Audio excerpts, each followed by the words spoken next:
Let's look at the Bills side of things. Josh Allen just giving out souvenirs to the Jets. 3 interceptions and a fumble that he should have just fell on, but he wanted to pick it up and make something out of nothing and gave the ball away. Those turnovers led to 13 points for New York and basically cost the Bills the game. Okay, what are you doing that for? Well, he's upset. Okay, well, you know what? I feel badly for Josh. He seems like a good guy, but I'm going to do something I rarely do. Oh, God. I'm going to make this about me. I thought you said rarely. I don't know why everybody's laughing. Here's the thing, America. Don't say America. I have only 3 types of takes.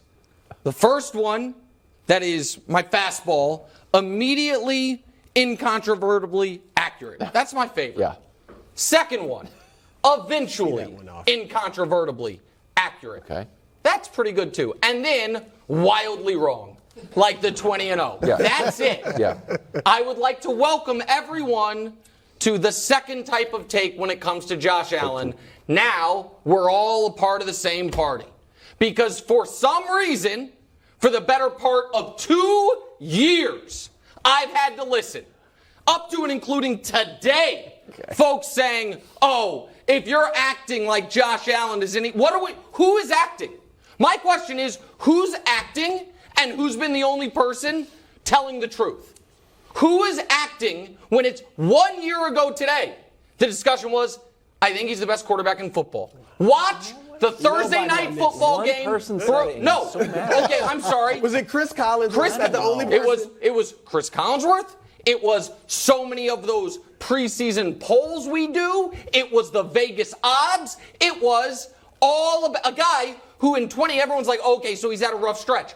In 2021, Mac Jones made the Pro Bowl. Josh Allen didn't. Josh Allen was unbelievable in 2020. And since then, he has had incredibly high highs and a whole lot of what we saw yesterday. And it's undeniable. Can we show you, since he came into the league? Well, he's on this list with some of Bruce's favorites.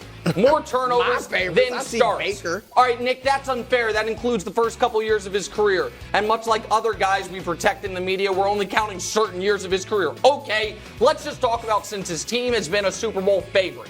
Most interceptions and fumbles since the 13-second game, since game 1 of last year. Not only does he have the most, one guy was forced into retirement. The other guy, we don't know what he is, very young player, and he's got 10 more. Like, at what point does the fact that a guy who we've treated like he is either the best or second best or at worst third best quarterback, when right now it looks like, I don't know, maybe the 6th best in his own conference, at what point does the data matter? At what point, and my guess is the answer is going to be today. Today, because everyone saw it on national TV, people are going to be like, you know what? He does turn the ball over a lot. He does play crazy. He does try to hurdle guys from 8 yards out for no reason. So are you with me now, Brew?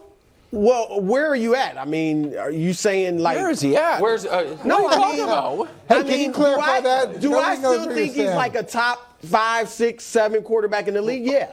5, 6, 7 is where we're at now. Right now. 5, 6, 7. Yeah. Okay. I mean, I never said he was better than Mahomes. You picked him to win MVP. Yeah, but does that mean I'm saying he's better than Mahomes? I don't know. It means I think he's pretty good. I do think he's pretty good, and I still think he's pretty good. Now, let me get to this first. The press conference bothered me because he was talking like he had no control over it. Same place, same stuff, same, that's last year and all that stuff. That's like me if I'm cheating on my wife and I'm like, honey, I can't believe what happened. Like, same thing as happened last year. What in the world is going on? I mean, it's unbelievable. Like, you have control over this. Yeah. No, I'm just saying. Maybe stick with the golf game. Maybe like ordering something that you're allergic to. I know it was morbid, but I'm saying. I wanted to drive the point home. Josh, you have control over this. Now, Coach, I think Josh really needs an offensive, and you guys know, I believe Sean McDermott was great in getting them to a certain level. I don't think he can get them over the hump. And he's a defensive coach. And I was saying this when, he got his contract extension. I was saying, look, let it go one more year and see. Because I think he needs an offensive head coach. Coach is going to love this. He needs somebody to help him offensively. And he's not. Dable was an offensive coordinator, on and that's scholarship? Ken Dorsey ain't getting it done. I'm sorry. Coach, do you He's like not. Drew's take that the interceptions are actually the coach's fault? No, that's not my take. But he needs to learn how to play quarterback, not just be a great athlete. That's what he needs. So there's a lot of things here to unpack. So first of all, it's the first game of the season. So after the first game of the season, we're just going to say he's terrible. It's the first game of the season. He doesn't match up very well against the Jets defense. Now we've seen that with the Browns and the Bengals. We've seen that with the Bengals and the Chiefs, and we've seen this with Josh Allen and the Jets defense. And he's referencing last year, Game 8, where he had a very similar game. So he hasn't overcome that aspect. If you're cheating on your wife, yeah, it's your fault, but there's no head coach or GM like, hey, Brew, you should go to this hotel. Hey, Brew, you should call this, use this burner phone. Really? Like, they're not directing you through that. You're on your own there. You know what I mean? Like, you're doing that. But Josh has some control, is what I'm saying. He absolutely does. But there are other people in this process. You're not sitting in staff meetings trying to figure out the best way to do it. So there's some other aspects to this that I don't think, we're taking into account. And my issue with Josh is he feels like he needs to be a superhero every play. And Patrick Mahomes went through this for a while too, where at some point you're going to be Clark Kent. At some point you need to mature and realize the best thing to do is throw the ball away. And there's a quote from the Bills center that I want to show you guys here where he talks about it. All right, there's some good, but we lost, and there's definitely some stuff we can do to just assist making Josh feel like he doesn't have to be a superhero back there. And that there's an element of truth to that, and he needs to get past that. I'm going to show you some reckless plays from Josh, because I felt like he was in a little competition with himself. Like, how am I going to be more reckless with my decision-making, passing, or with my body? So here's one. It's just running into a bunch of Jets. This was the worst play of the game. Here's one which is a stage dive from Coachella. And here's one where he just decides to get sandwiched. These make no sense. And I'm watching this game, and I'm not a Bills fan. And I'm like, I think I'm more concerned with Josh Allen's welfare than he is. And before I throw it to you, Nick, to do these types of plays when you just saw someone that you probably grew up watching, maybe his career just ended because he got hit, and you just go out with reckless abandon. Of course. Felt foolish at best. But it's been who he's been forever. And this is the point. Guys, what evidence do we have that he's not Dante Culpepper before the injury? I'll give you another one. What evidence do we have that he's not on the Cam trajectory? Except for Cam actually won an MVP. Cam actually went to a Super Bowl. Right. We pretend like Josh did. The reality is, and it's not just about you, Coach. I don't like overreacting to Week 1. You don't? But I don't.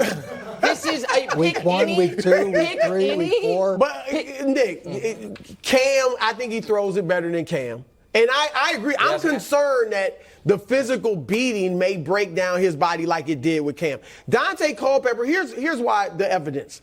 He doesn't have, now I know Stephon Diggs is great, but Dante Culpepper had Randy Moss and Chris Carter. All right, 2 Hall of Famers, 2 all-time greats. Josh doesn't have that. Josh doesn't have any running game. Like, didn't Dante have Robert Smith, who was great? I think that's one difference. Okay. And Dante didn't have to do it all for his team. Josh does, and that's part of the problem. Guys, I can deal with a quarterback who throws some picks if Herbert Tua in that game, somebody threw a game-losing pick, I'm not going to kill either one of them. You know why? That game is last person with the ball wins. You got to go up and down the field. You're playing the Zach Wilson Jets. You threw your first pick up 13-6. Zach Wilson wasn't playing DB. No. You were playing the Jets with 2 defensive lines that all 8 guys could probably start at most times. My point is, Coach, once Josh started turning the ball over, the Bills were in a position where kneel downs win the game. I know you wouldn't do it, but they could have knelt down the entire second half and won the game. He knows that. Like, we are now at a place where Josh Allen has lost twice to Zach Wilson. You got to go back to whoever he played in high school for that. Coach said the Jets have his number. The Jets do have his number. Look, his last 3 games against the Jets, he's got 2 touchdowns, 5 interceptions, a fumble, and been sacked He's got 13 9 times. They do have his interceptions in his number. last 5 games. That- And they weren't all against the Jets. But I'm not. Are you saying like he's done as an elite quarterback? You'll see where he is that's on where I'm not Mahomes with you. Mountain. What I am saying is this. I am saying he is an incredibly high ceiling, incredibly low floor guy. We've seen those guys my entire life playing football. We've always said, there's somewhere between the 10th to 8th best quarterback in football because you don't get the consistency. With him, we have just ignored all of it, been wowed by a playoff game against the Patriots 2 years ago, and then the next week a playoff game he lost and said he is the next great thing. We have no evidence of it. We have none. That Patriots game, though, he was nasty, man. Yeah, and this morning, I welcome everyone aboard. Everyone agrees. Nobody's jumped on. I don't think. No. I'm still scared of him. Thanks for watching. Subscribe here to get more from the show and to check out clips from other shows on FS1.